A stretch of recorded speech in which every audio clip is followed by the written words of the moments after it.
કોઈ લોભ કે લાલચ વગર હંમેશા પાર્ટીની સેવા કરીશ. હું હંમેશા પાર્ટીની સેવા કરીશ. હું શપથ લઉં છું કે હું શપથ લઉં છું કે ગુજરાતની 7 કરોડ જનતાના ગુજરાતની 60 કરોડ જનતાના સુવર્ણ ભવિષ્ય માટે સુવર્ણ ભવિષ્ય માટે મારા પરિવાર,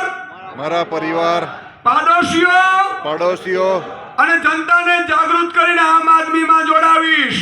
અન્ય જનતાને જાગૃત કરીને આમ આદમીમાં જોડાવીશ. હું શપથ લઉં છું કે આગામી ચૂંટણીઓમાં મારા બૂથ ઉપર હું આમ આદમી પાર્ટીને જીતાડીશ. હું શપથ લઉં છું કે ગુજરાતમાં આમ આદમી પાર્ટીની સરકાર બનાવવા તન મન અને ધનથી